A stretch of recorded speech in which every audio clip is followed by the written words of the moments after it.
Students, in this video we are going to cover up height and distance chapter in our trigonometry. So here we have to discuss all the different types of sums in height and distance. Okay, तो height and distance मतलब क्या है कि using trigonometric ratio हम लोग क्या कर सकते हैं कि कोई भी बिल्डिंग, नॉर्मली एक building suppose 7 storeyed building, 10 storeyed building, या फिर in order to calculate the height of a pillar long so much height, if a pillar is, then it is not possible to measure using any measuring tape. So in that case it is used trigonometric measurement calculations to find out the height of any building, or because it is not possible to measuring any 7-storied building by using any tape, 10-storied, 12-storied building by using any tape. So in that case trigonometric ratios are used to calculate the height of a long building or long pillar etcetera. Okay, तो देखो यहाँ पे कैसे होता है. Suppose एक pillar है यहाँ पे, तो इसके हाइट एंड डिस्टेंस के सम्स करने से पहले हम लोगों को 3 चीज़ चाहिए जो हम लोगों के दिमाग में रखना है. एक है what is line of site, what is angle of elevation, what is angle of depression. ठीक है, तो नॉर्मली क्या है, सपोज अगर ये एक मेजरिंग पिलर या फिर डिस्टेंस कुछ है, सपोज इफ़ BC है, सपोज कोई 7-स्टोरेड बिल्डिंग हो सकता है, कोई पिलर हो सकता है, क्या हो सकता है, ट्री हो सकता है, कुछ भी हो सकता है. ठीक है, सपोज BC है जिसका मेज़रमेंट हमको करना है. ठीक है, तो जब हम लोग कोई भी इस तरीके से ऐसे लॉन्ग हाइट के कुछ मेज़रमेंट करना चाहेंगे, तब 2 बात का हम लोगों को दिमाग में रखना है. एक है कि ये जो मेज़रिंग हम लोग कर रहे हैं, तो जो ऑब्जर्वर है, मतलब जो देख रहा है वही तो उसको मेज़र करेगा ना, तो वो ऑब्जर्वर कहाँ पे खड़ा हुआ है.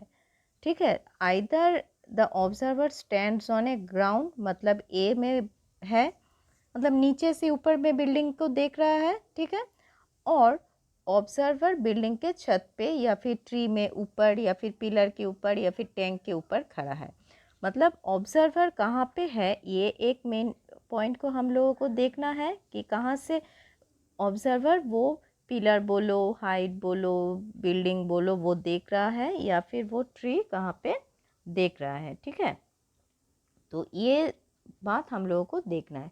तो जहाँ से वो ऑब्जर्वर देख रहा है, ठीक है, सपोज ए में अगर ऑब्जर्वर है और वो BC बिल्डिंग को देख रहा है नीचे से ऊपर तक, एकदम टॉप में देख सकता है या फिर डाउन में देख सकता है, कहीं पे भी. अगर वो बिल्डिंग के टॉप में देख रहा है, तो ये जो A और C में जो लाइन है, मतलब जहाँ से देख रहा है और जहाँ तक देख रहा है, तो वहाँ पे जो लाइन है उसको हम लोग बोलते हैं लाइन ऑफ साइट. मतलब ए से है लाइन ऑफ साइट, ये एक लाइन ऑफ साइट है जब ऑब्जर्वर नीचे है. पर अगर ये बिल्डिंग है BC और ऑब्जर्वर C में है, C में बैठ के वो अगर नीचे देख रहा है, ठीक है, मतलब A पॉइंट में देख रहा है, मतलब C में है वो A पॉइंट में देख रहा है, तब ये CA है उसका डाउनवर्ड लाइन ऑफ साइट. ठीक है, तो मैं क्या बोली थी कि दोनों जगह पे ऑब्जर्वर हो सकता है, एक ग्राउंड में हो सकता है, एक टॉप में हो सकता है. ठीक है, और जहाँ पे तो लाइन ऑफ साइट क्या है, this is the line drawn from the eye of an observer to the point in the object viewed by the observer. मतलब ऑब्जर्वर से वो ऑब्जेक्ट में कहाँ पे देख रहा है, वो है लाइन ऑफ साइट. अब आ रहा है angle of elevation. Angle of elevation है कि ऑब्जर्वर जब ग्राउंड में खड़ा होके ऑब्जेक्ट को देखेगा तब होता है एंगल ऑफ एलिवेशन. तो एंगल ऑफ एलिवेशन कैसे होता है, सपोज ये ऑब्जर्वर है और BC है ऑब्जेक्ट, तो ऑब्जर्वर का जो लाइन ऑफ साइट है, तो AC है line of site, line of sites horizontal के साथ जो एंगल कर रहा है वो है उसका एंगल ऑफ एलिवेशन। मैं एक बार फिर से बोल रही हूँ, एंगल ऑफ एलिवेशन कब होता है? जब with respect to object observer is at the ground, ठीक है, तब होता है एंगल ऑफ एलिवेशन। तो एंगल ऑफ एलिवेशन कैसे मेज़र किया जाता है? तो एंगल ऑफ एलिवेशन में देखना पड़ता है कि ऑब्जर्वर ये जो हॉरिजॉन्टल लाइन है उसके साथ उसका जो लाइन ऑफ साइट है, लाइन ऑफ साइट मतलब कहाँ पे वो देख रहा है, उसके साथ जो एंगल करेगा वो है एंगल ऑफ एलिवेशन, ठीक है। अब है angle of depression. Angle of depression तब होता है जब ऑब्जर्वर टॉप में है ऑब्जेक्ट का, ठीक है। तो ऑब्जर्वर अगर टॉप में है तो ऑब्जर्वर हमेशा हॉरिजॉन्टल लाइन के साथ उसका लाइन ऑफ साइट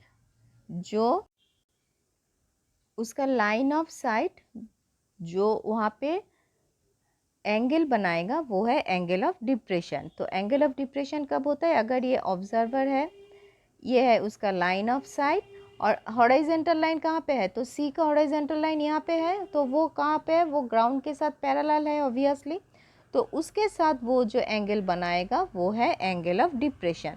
तो एंगल ऑफ डिप्रेशन है θ1, एंगल ऑफ एलिवेशन है थीटा, ठीक है। तो ये तीनों बातों का हम लोगों को दिमाग में रखना है कि जब एंगल ऑफ एलिवेशन बोला जाएगा और या फिर whenever it is said that observer is at the ground, base में है, तब क्या होगा? एंगल ऑफ एलिवेशन होगा। अगर अब ये बोला जाएगा कि observer at the top of the building और टॉप ऑफ द टैंक और top of the tree, then तब आएगा angle of depression. Angle of depression होता है हॉरिजॉन्टल के लाइन के साथ ऑब्जर्वर का लाइन ऑफ साइट जो एंगल बनाता है वो है एंगल ऑफ डिप्रेशन, ठीक है। अब एक एक करके जो जितना डिफरेंट टाइप ऑफ सम्स है वो हम लोग देख लेते हैं। देखो पहला sums, the angle of elevation of the sun is 60 degree. तो जब भी बोलेगा एंगल ऑफ एलिवेशन तब दिमाग में रखोगे ऑब्जर्वर कहाँ पे है? ग्राउंड में है। Of the sun is 60 degree, तो ऑब्वियसली सन कहाँ पे है? टॉप में होता है। The shadow of a palm tree is 12 metre in length, then height of the palm tree. तो देखो यहाँ पे सी ऑब्जर्वर लिए, ऑब्जर्वर कहाँ पे है? एंगल ऑफ एलिवेशन मतलब ऑब्जर्वर नीचे है। सन कहाँ पे है? सन तो रहेगा ऊपर में, यहाँ पे सन, और क्या चाहिए? हाइट ऑफ द ट्री, तो ये ट्री होगा, तो ट्री के ऊपर ही तो सन होगा ना, तभी तो शेडो आएगा। अब शेडो कहाँ पे आता है? तो शेडो कहाँ पे आएगा? तो ये ट्री का शेडो, ये होगा इसका शेडो, मतलब बी सी है उसका, ये है उसका ट्री का शेडो, ठीक है। ए बी है ट्री, सी है ऑब्जर्वर। तो एंगल ऑफ एलिवेशन क्या बोली थी कि जहाँ पे ऑब्जेक्ट है तो वहाँ से हॉरिजॉन्टल लाइन के साथ जो एंगल है वो होगा। तो ऑब्जेक्ट कहाँ पे है? सन। सन कहाँ पे है? ट्री के ऊपर है तभी तो आ रहा है, तो ऑब्जेक्ट है सन, मतलब एंगल ऑफ एलिवेशन ऑफ सन। तो सन के साथ ऑब्जर्वर का लाइन ऑफ साइट ये होगा, तो उसके साथ जो एंगल होगा वो है एंगल ऑफ एलिवेशन, ठीक है। तो यहाँ पे क्या देखो कि let A B the height of the palm tree and B C be the shadow. Obviously shadow नीचे होता है, horizontal line. Angle of elevation मतलब ए सी बी है 60 डिग्री, ठीक है। तो क्या चाहिए हम लोगों को? Height of the palm tree मतलब ए बी चाहिए, ठीक है। तो ऑब्वियसली ये परपेंडिकुलर हम लोग ड्रॉ करेंगे। ये 60 डिग्री है तो क्या दिया है? ये बेस है और ये हाइट है, एंगल पता है। तो हम लोगों को क्या चाहिए? हाइट चाहिए, ठीक है। तो हम लोग ऐसा ट्रिग्नोमेट्रिक रेशियो लेंगे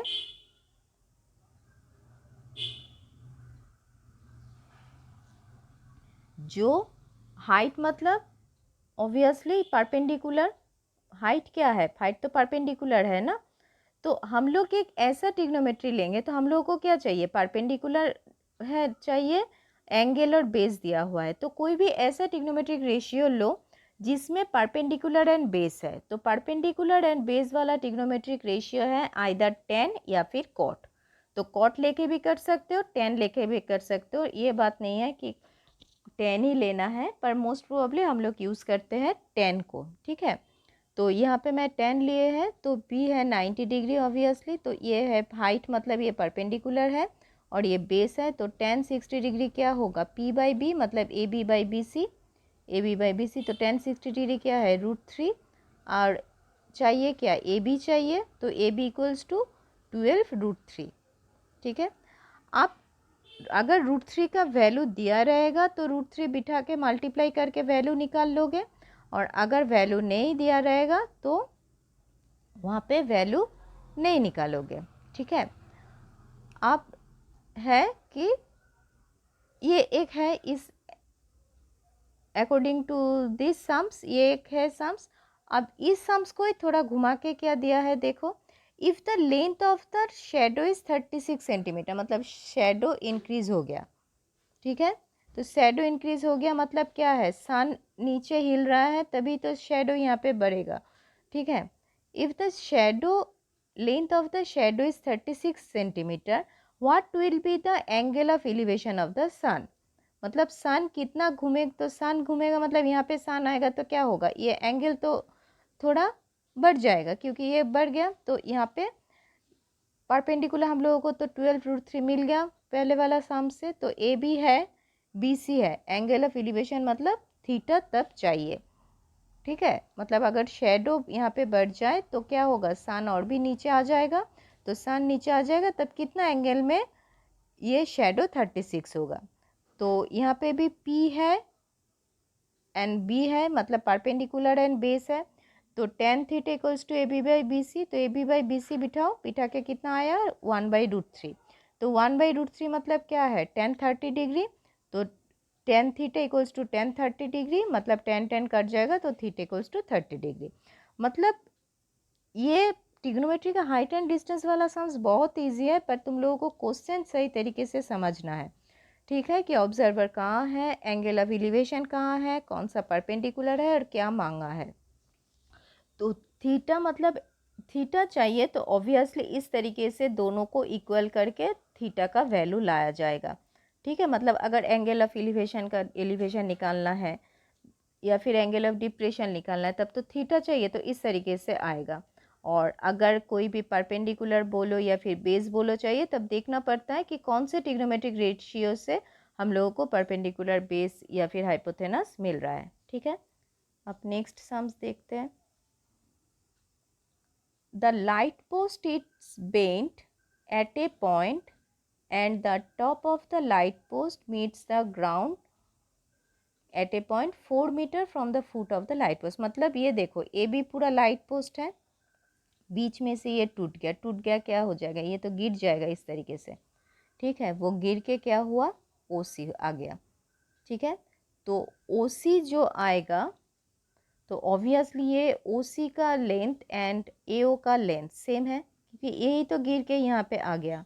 ठीक है, अब क्या बोला गया है देखो, light post meets the ground at a point 4 metre from the foot of the light post, मतलब ये जहाँ पे ये गिरा वो लाइट पोस्ट के फुट से 4 मीटर डिस्टेंस में है, मतलब बी सी है 4 मीटर, बी सी है 4 मीटर। ठीक है, क्योंकि बी है उसका foot, making an angle 45 degree with the horizontal line. Obviously ये 45 डिग्री है तो नीचे एंगल है, मतलब ये एंगल ऑफ एलिवेशन है। Calculate the length of the height post, तो हाइट लाइट पोस्ट का लेंथ चाहिए। ठीक है, तो लेंथ चाहिए मतलब हम लोगों को क्या चाहिए, क्या क्या दिया है देखो, ये तो परपेंडिकुलर है O B C right angle triangle, B C है 4 सेंटीमीटर एंड 45 दिया हुआ है, तो हम लोग इससे क्या निकल सकते हैं, परपेंडिकुलर निकल पाएंगे। तो बेस है तो पी निकल पाएंगे, या फिर ए ओ निकाल पाएंगे, कुछ भी एक ले लो कोई प्रॉब्लम नहीं है। तो यहाँ पे क्या दिया है देखो, कॉस मतलब क्या है बी बाई एच, ओ सी अगर निकालना है तो ओ सी अगर निकालना है तो क्या लोगे देखो, cos 45 equals to B C by, क्योंकि ये तो हाइपोथेनस है और ये है बेस, तो बी एंड एच का रिलेशन किससे आता है, कॉस से आता है। तो cos 45 B C by O C, यहाँ पे वैल्यू बिठाओ तो ओ सी इक्वल्स टू क्या होगा, cos 45 मतलब 1/√2 and O C equals to 4√2, यहाँ पे √2 का वैल्यू दिया हुआ है तो ओ सी आ गया 4√2। ठीक है, आप यहाँ पे देखो एक बात है कि ये 90 डिग्री है, ये 40 डिग्री है, तो ऑब्वियसली ये एंगल भी 40 डिग्री होगा, है तो, क्योंकि एक एंगल अगर 90 डिग्री, दूसरा एंगल अगर 40 डिग्री, तो तीनों एंगल तो 180 डिग्री, तो ये भी 45 डिग्री है। तो दोनों बेस का एंगल 45 डिग्री, मतलब ये आइसोसेलेस ट्रायंगल है। आइसोसेलेस ट्रायंगल मतलब BC एंड OB सेम है, तो OB क्या है, OB भी 4 सेंटीमीटर है। ठीक है, तो OC हम लोगों को हाइपोथेनस मिल गया यहाँ से, हाइपोथेनस का value, and OB and BC जैसे कि ये सेम है, क्योंकि ये भी 45 डिग्री है, क्योंकि हम लोग तो जानते हैं कि अगर कोई भी ट्रायंगल का ये दो बेस का सेम है, तो ये एंग साइड और ये दो साइड सेम है, तो obviously BC and OB same है, तो उसको प्लस करके क्या आ जाएगा, 9.656 length of the post. Okay,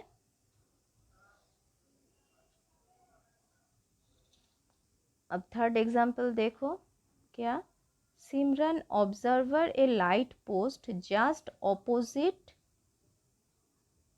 just on the opposite bank of the river from the roof of the tree, just mind it, roof of the tree मतलब वो ऊपर खड़ी हुई है ए पॉइंट में।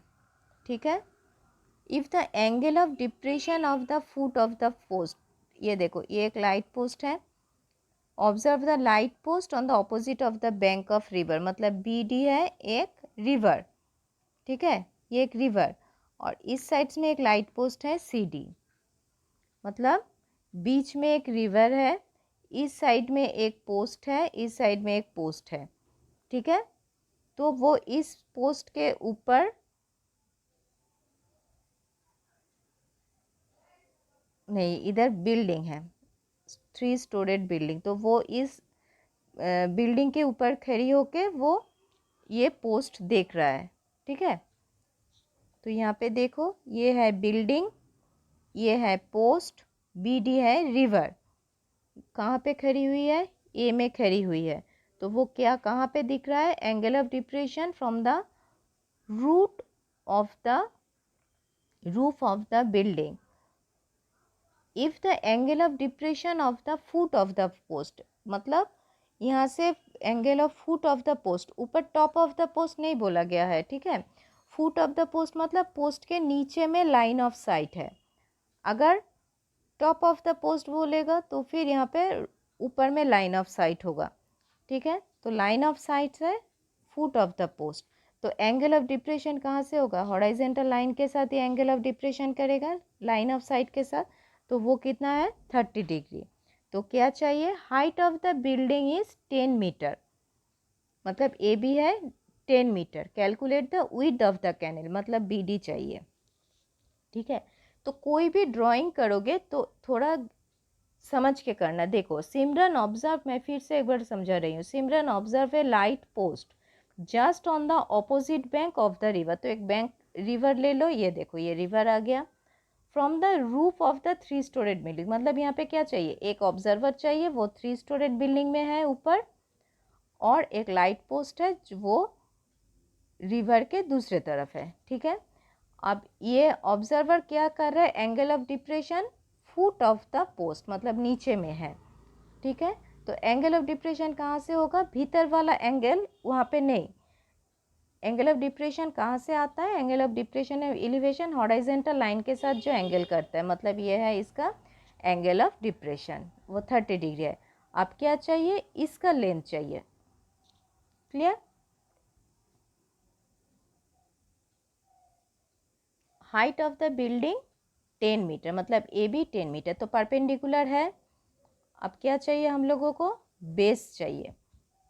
ठीक है, अब AE एंड BD पैरेलल है, क्योंकि दोनों ही हॉरिजॉन्टल लाइन है, और ये है इसका इंटरसेक्टिंग, तो ये 30 डिग्री मतलब ये भी 30 डिग्री है, क्लियर, तो ये 30 डिग्री मतलब इसका ऑपोजिट साइड्स क्या होगा, ये तो 90 डिग्री है, ये हाइपोथेनस, तो इसका ऑपोजिट साइड्स होगा परपेंडिकुलर, मतलब थीटा का ऑपोजिट साइड होता है परपेंडिकुलर। ठीक है, तो क्या चाहिए, देखो AB भी द बिल्डिंग लिख लोगे, CD is the light post, river with this BD, अब ये 30 डिग्री है तो ये भी 30 डिग्री है, तो ये है परपेंडिकुलर, मतलब परपेंडिकुलर दिया हुआ है 10 मीटर, चाहिए हम लोगों को बेस। तो पी ए बी भी मतलब किस वैल्यू से आएगा, टेन थीटा, मतलब 1030 degree equals to A B by B D. तो 1030 मतलब 1/√3, ए बी बिठाओ बी डी बिठाओ, तो उसका वैल्यू ले, यहाँ पे √3 का वैल्यू दिया हुआ है तो √3 का वैल्यू कैलकुलेट करके लिख लोगे, अप्रोक्स लिखोगे, और नहीं दिया रहेगा तो √3 तक ही छोड़ दोगे। ठीक है, अब देखो ये और दूसरा वाला सम्स देखे क्या है यहाँ पे। If the angle of elevation of the top of A monument, angle of elevation मतलब ऑब्जर्वर नीचे है, मोनूमेंट कितना है, मोनूमेंट तो लंबा होता है, तो उसका मतलब ऑब्जर्वर नीचे है, वो मोनूमेंट के ऊपर में देख रहा है। ठीक है, अगर एंगल ऑफ डिप्रेशन होगा तो ऑब्जर्वर ऊपर रहता है, वो मोनूमेंट के फुट में देखेगा। The angle of elevation of the top of the monument when observed from a point on the roof of A building. तो एक बिल्डिंग है ए बी, ठीक है, एक मोनूमेंट है, ऑब्वियसली मोनूमेंट बिल्डिंग से बड़ा है, तो ऑब्जर्वर कहाँ पे है, बिल्डिंग के रूफ में है। ठीक है, ये है बिल्डिंग के रूफ में, और वो क्या देख रहा है, angle of elevation top of the monument, मतलब इसका लाइन ऑफ साइट है टॉप ऑफ द मोनूमेंट, ये सी में है। Roof of the building 8 metre high, मतलब बिल्डिंग है 18 मीटर हाई, इसका एंगल ऑफ एलिवेशन मतलब ये 45 डिग्री है। And the angle of depression of the foot of the monument, मतलब ऑब्जर्वर यहाँ पे ही है, डिप्रेशन कहाँ से है, जब मोनूमेंट के फुट में देखेगा। तो देखो ऑब्जर्वर सेम प्लेस में है, जब वो टॉप में देख रहा है तो एंगल ऑफ एलिवेशन हो रहा है, और जब फुट में देख रहा है तो एंगल ऑफ डिप्रेशन होगा। तो एंगल ऑफ डिप्रेशन कितना हुआ, 60 डिग्री, मतलब ये होगा 60 डिग्री। तो क्या कैलकुलेट करना है, हाइट ऑफ द मोनूमेंट। ठीक है, तो हाइट ऑफ द मोनूमेंट मतलब हम लोगों को C P and P D ये वैल्यू चाहिए। तो यहाँ पे देखो, यहाँ पे ड्राइंग किया हुआ है, ए बी है 18, तो यहाँ पे देखो ए बी है 18 metre, height of the building C D है monument, angle of elevation C है 45 डिग्री, डिप्रेशन है 60 डिग्री, मतलब उसका टॉप में है, जब ऑब्जर्वर का लाइन ऑफ साइट टॉप में है तो 45 डिग्री, और नीचे होगा तो 60 डिग्री। अच्छा, तो सी डी का वैल्यू चाहिए। ठीक है, अब एंगल ऑफ डिप्रेशन 60 डिग्री, अब देखो यहाँ पे पी ए डी 60 डिग्री है, A P and B D क्या है, पैरेलल है, तो ये भी 60 डिग्री है। ठीक है, A B height of the building 18 metre है, तो बी डी कहाँ से आएगा, बी डी मतलब ये है परपेंडिकुलर और ये है बेस।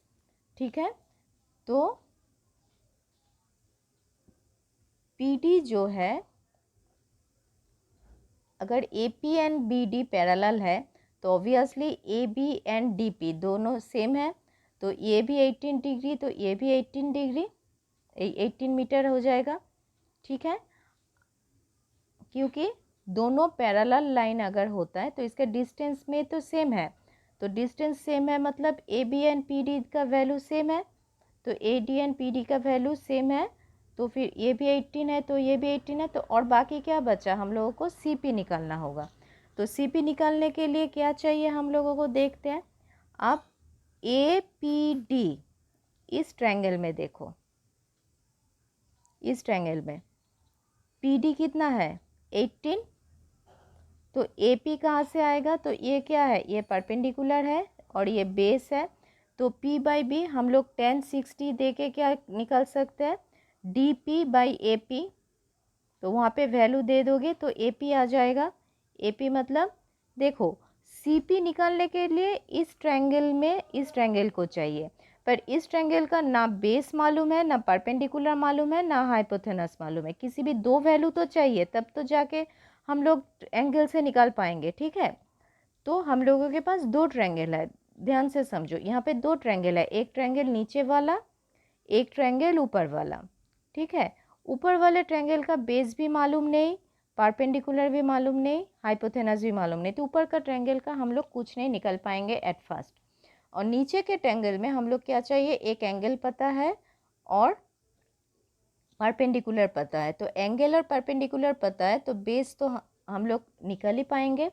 तो 1060 करके 60 डिग्री एंगल के रेस्पेक्ट में, क्योंकि इस ट्रायंगल में एक एंगल है 60 डिग्री रेस्पेक्ट में, तो AP क्या आ जाता है 6√3 कैलकुलेशन करके हम लोग निकाल लिए। तो AP आ गया, मतलब क्या है, इस ट्रायंगल का बेस आ गया। तो बेस आ गया, एंगल 45 डिग्री क्या चाहिए, परपेंडिकुलर चाहिए, क्योंकि CP का value.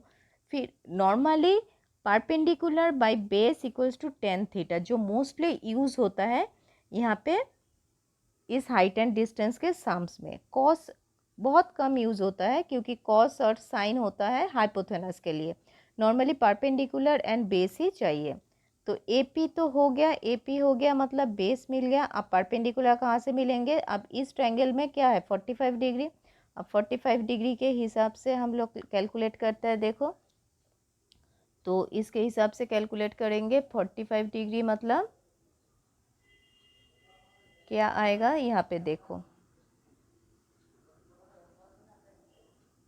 CP by AP 45 degree, और AP है 6√3, ठीक है।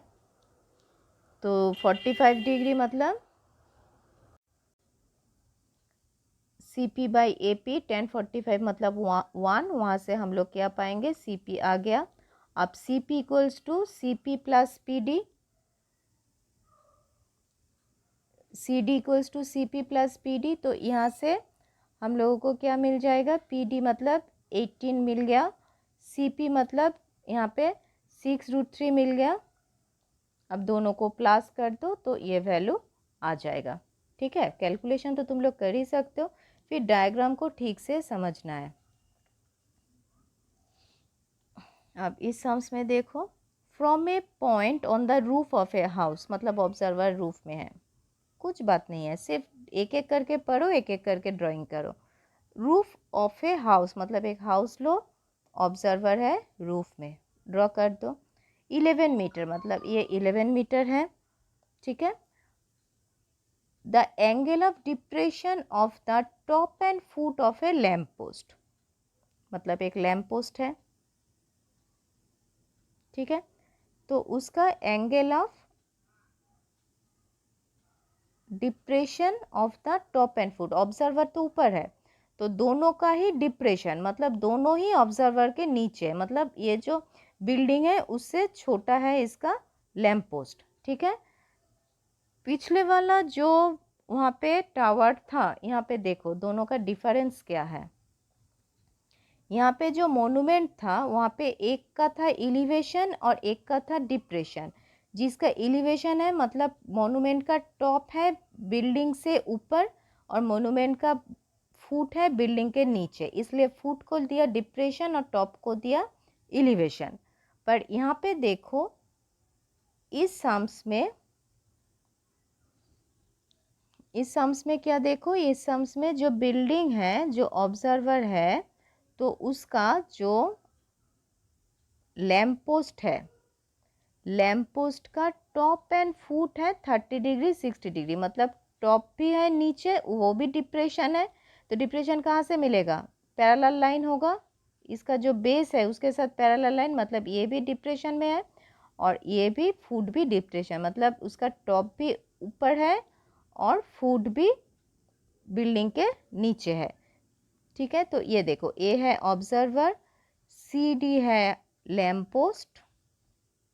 तो एंगल ऑफ डिप्रेशन मतलब AP parallel line to BD, तो CPA ये है एंगल मतलब टॉप का डिप्रेशन है 30 डिग्री और 60 डिग्री है उसका फुट का डिप्रेशन। अब क्या चाहिए, height of the lamp post, ठीक है। तो height of the lamp post मतलब हम लोगों को CD का वैल्यू चाहिए। तो यहाँ पे देखो दो ट्रायंगल है, एक है CPA और एक है ABD या फिर APD, ठीक है। अब AB है कितना 11 metre AP and BD parallel, तो पिछले की तरह अगर दो पैरेलल लाइन के बीच में अगर कोई लाइन है तो वो सेम होता है, मतलब PD भी 11 है। ठीक है, क्लियर। अब देखो क्या कर सकते हैं हम लोग, यहाँ पे क्या क्या दिया हुआ है। यहाँ पे AB है 11, height of the building, CD है height of the lamp post, angle of elevation, angle of depression, वो तो समझा ही, angle of elevation angle of depression क्या है। आप यहाँ पे देखो AP parallel to PD and DC extended, ये P में ज्वाइन हो रहा है, तो AB एंड PD 11 मीटर है और AP एंड PD दोनों इक्वल है। ठीक है, तो दोनों इक्वल है, तब हम लोग कैसे करेंगे, यहाँ पे देखो, तो इस ट्रायंगल में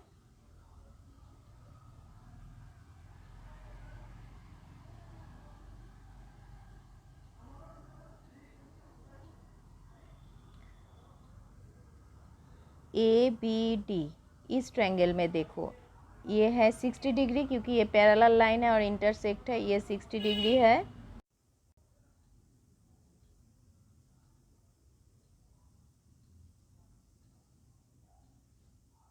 तो वो है 60 डिग्री। अब है तुम्हारा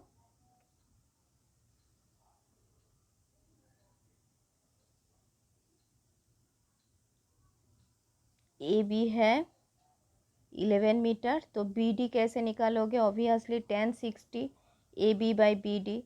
most of the sums in the height and distance is deals with tan theta, जो परपेंडिकुलर बाय बेस है, तो tan 60 क्या होगा, AB by BD perpendicular by base, value बिठाओ, बिठा के BD आ जाता है 11√3 BD। ठीक है, कैलकुलेशन करके tan 60 का वैल्यू बिठा के, तो BD मतलब AP, दोनों का वैल्यू सेम है। अब ये ट्रायंगल में APC में 30 डिग्री एंगल है और बेस है 11√3, तो CP कहाँ से मिलेगा, फिर से परपेंडिकुलर बाय बेस, मतलब tan 30 equals to CP by AP, ये है CP और ये AP tan 30 डिग्री, फिर से वैल्यू बिठाओ, वैल्यू बिठा के CP आ जाएगा 11/3। ठीक है, तो जो लैम्प पोस्ट है तो CD, और हम लोगों को क्या पता है कि PD जो है वो AB के इक्वल, मतलब PD है 11 माइनस CP, अगर 11 को माइनस कर दो मतलब lamp post CD equals to DP minus CP, calculate करके आ जाता है 22/3, मतलब 7/1/3 मीटर। ठीक है, अब ये सम्स भी बहुत है इजी। देखो क्या है, 2 पिलर्स ऑफ इक्वल हाइट, ठीक है, 2 पिलर है equal height, are on the either sides of a road, मतलब एक रोड के दो साइड्स में है, ड्रॉ करो, which is 150 मीटर वाइड, मतलब ये जो डिस्टेंस है, सपोज, अच्छा,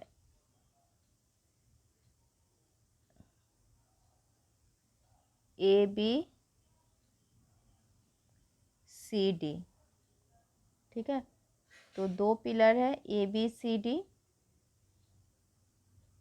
तो डिस्टेंस मतलब ये रोड है BD, ये है 150 metre distance wide, the angle of elevation of the top of a pillar are 60 degree and 30 degree at a point, मतलब AB के एक पॉइंट से एंगल ऑफ एलिवेशन, मतलब ऑब्जर्वर है यहाँ पे, ठीक है, अगर ये ऑब्जर्वर है तो AO एक होगा 60 डिग्री एलिवेशन और एक होगा इस टॉप में 30 डिग्री एलिवेशन, तो क्या चाहिए, find height of the each pillar, मतलब पिलर का हाइट चाहिए, तो एक पिलर आ जाएगा तो दोनों का पिलर ही मिल जाएगा, क्योंकि दोनों पिलर सेम हाइट में है, तो ये ड्रॉ हो गया हम लोगों का।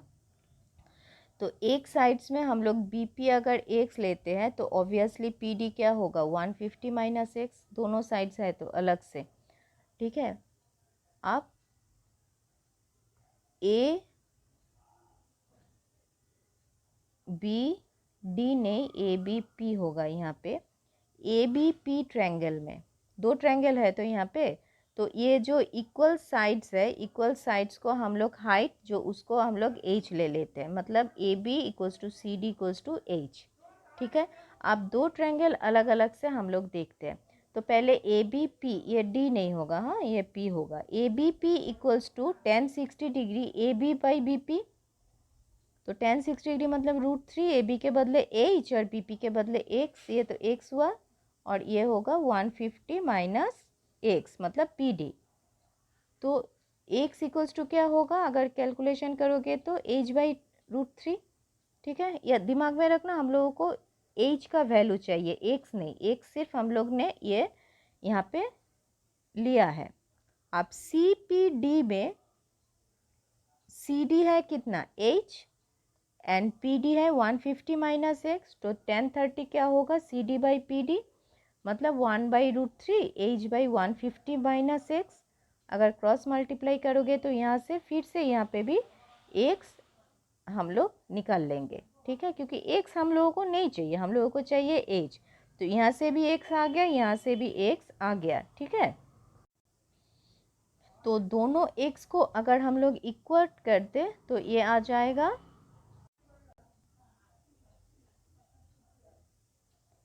फिर वहाँ से हम लोग कैलकुलेट करके एच का वैल्यू निकाल लेंगे। ठीक है, दोनों को इक्वेट करोगे, करके कैलकुलेशन करोगे, कैलकुलेशन देख लेना, तुम लोग खुद से करने की कोशिश करोगे, फिर कैलकुलेशन देखोगे अगर ना आए। अब देखो नेक्स्ट सम्स, ये भी इम्पोर्टेंट सम्स है। A bird was flying in a line parallel to the ground. ठीक है, तो एक बर्ड फ्लाई कर रहा है पैरेलल, अगर ये ग्राउंड है तो बर्ड फ्लाई कर रहा है parallelly to the ground from north to south, suppose from A to B, north to south. It was at a height of 200 metre, मतलब ग्राउंड से ऊपर इसका हाइट है 200 metre. Sushobhan standing in the midst of a field first observe a bird in the south at an angle 30 degree, मतलब यहाँ पे वो खड़ा है। ठीक है, वो पहले नॉर्थ साइड में बर्ड को देख रहा है, तो वो नीचे इधर ऊपर है, तो उसका एंगल ऑफ एलिवेशन क्या होगा नॉर्थ में 30 डिग्री, मतलब यहाँ पे है 30 डिग्री। ठीक है, आफ्टर 3 मिनट्स के बाद from a point on the ground, after 3 minutes again observe it in the south, मतलब ए से बी तक वो देखा at an angle of 45 degree, मतलब 3 मिनट के बाद वो बी में जब देखा तो इसका एंगल ऑफ एलिवेशन हुआ 45 मिनट्स, मतलब बर्ड जा रहा है ए से बी तक, और यहाँ पे नीचे पी में ऑब्जर्वर खड़ा हुआ है, वो पहले ए में देख रहा है, तब एंगल ऑफ एलिवेशन है 30 डिग्री। तो 3 मिनट के बाद वो बी में जब बर्ड्स को देखा कि वो यहाँ पे चला गया, तो फिर यहाँ पे उसका एंगल ऑफ एलिवेशन है 45 डिग्री। ठीक है, आप क्या चाहिए calculate the speed of the bird, तो स्पीड ऑफ द बर्ड मतलब टाइम तो है, तो डिस्टेंस बाय टाइम, तो डिस्टेंस चाहिए, मतलब ए एंड बी का डिस्टेंस हम लोगों को चाहिए। ठीक है, तो ये है यहाँ पे जो मैं बोली जैसे बर्ड्स, तो ये तो A B parallel to X Y, clear.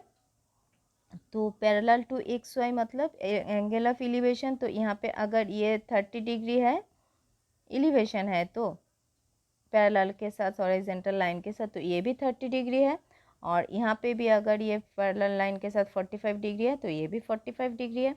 ठीक है, क्योंकि पैरेलल लाइन के साथ इंटरसेक्ट है। अब ए ओ पी में, ओ पी है डिस्टेंस 200 मीटर, मतलब परपेंडिकुलर, तो हम लोगों को परपेंडिकुलर पता है, एंगल पता है, तो क्या निकालना है ए ओ निकालना है। तो कैसे निकालोगे, ए ओ पी से 1030 ओ पी बाई ए ओ, तो ए ओ कितना होगा 200√3, कैलकुलेशन करके क्रॉस मल्टीप्लाई।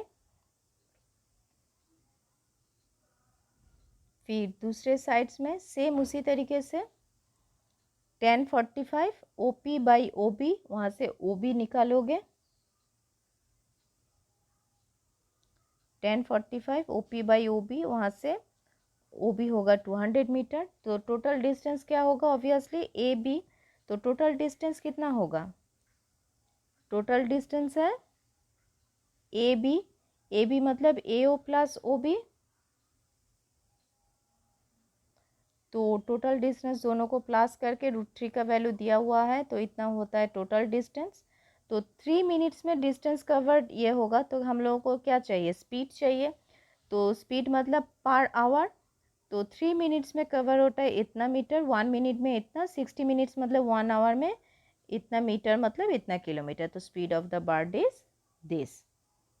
ठीक है, ये नॉर्मल कैलकुलेशन। अब यहाँ पे क्या है, the length of the shadow of a post becomes 3 metre smaller. ध्यान से समझिए, बहुत इंपॉर्टेंट सम्स है। द लेंथ ऑफ द, सभी सम्स इंपॉर्टेंट है। The length of the shadow of a post, तो एक पोस्ट चाहिए, ठीक है। शेडो मतलब हॉरिजॉन्टल लाइन में आएगा। Becomes 3 metre smaller when the angle of elevation of sun increases from 45 to 60 centimetre. ठीक है, तो इंक्रीजेस मतलब अगर शेडो कम है तो एंगल ज़्यादा होगा, मतलब सामने वाला होगा 60 डिग्री।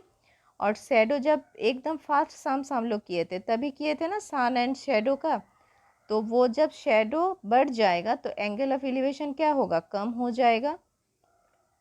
तो ये अगर पोस्ट है तो फास्ट शेडो आता है क्यू में जब 60 डिग्री होगा, मतलब सन थोड़ा ऊपर होगा, सन जितना नीचे आएगा तो एंगल ऑफ एलिवेशन बढ़ जाएगा। ठीक है,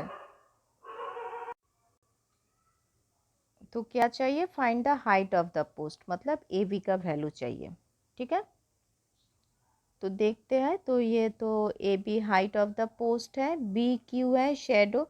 तो क्या बोला गया, shadow of the post becomes 3 metre smaller, मतलब 45 में जितना शेडो है इसका जितना लेंथ है 60 डिग्री का लेंथ 3 मीटर स्मॉलर है। तो मतलब क्यू पी कितना हुआ, 3 मीटर है, क्योंकि B P first shadow and B Q से बड़ा है। ठीक है, तो कितना बड़ा है, 3 मीटर स्मॉलर लार्जर। तो 3 मीटर लार्जर या फिर 3 मीटर स्मॉलर, बी क्यू अगर 3 मीटर स्मॉलर है तो यहाँ से इतना का डिस्टेंस है 3 मीटर। ठीक है, तो क्या करोगे यहाँ पे, ऑब्वियसली ए बी, ये तो 45-60 डिग्री वो तो समझा दिए। आप देखो इसको हम लोग, ये तो 3 मीटर है, तो ये इसका कितना शेडो है पता नहीं है, तो ये हम लोग एक्स लेते हैं। ठीक है, आप दो ट्रायंगल है A B Q A B P. ठीक है, तो ए बी क्यू ट्रायंगल में tan 60 degree A B by B Q, तो यहाँ से एक्स आ गया, क्योंकि ए बी हम लोगों को चाहिए हाइट। ठीक है, तो A B let H and B Q X लेते हैं। ठीक है, तो यहाँ पे एक्स इक्वल्स टू कितना होगा, तो फिर फर्स्ट ट्रायंगल से X equals to H by √3। Same उसी तरीके से ए बी पी ट्रायंगल में tan 45 वाला A B by B P, तो ए बी है कितना एच, बी पी मतलब B Q by Q P मतलब एक्स बाई 3, एक्स प्लस 3, तो एक्स इक्वल्स टू कितना होगा, यहाँ पे एच बाई 3 ऑलरेडी है, तो एक्स का वैल्यू एच बाई 3 बिठा के हम लोग क्या वैल्यू आ जाएगा, X equals to H equals to, ये आया √3 का वैल्यू दिया हुआ है, तो √3 का वैल्यू दिख के कैलकुलेशन करोगे तो एच ये आ जाएगा। तो एच आ जाएगा, मतलब एच हम लोग यहाँ पे क्या लिए, एच लिए हाइट ऑफ द पोस्ट। ठीक है, तो यहाँ पे लगभग सभी तरीके का सम्स एक एग्जांपल दे के मैम ने समझा दिया है। तो तुम लोग सब जब भी ये सम्स करोगे तो ड्राइंग सबसे ज़रूरी है। विदाउट ड्राइंग कोई भी हाइट एंड डिस्टेंस का सम्स किया नहीं जा सकता, ये दिमाग में रखना। ठीक है।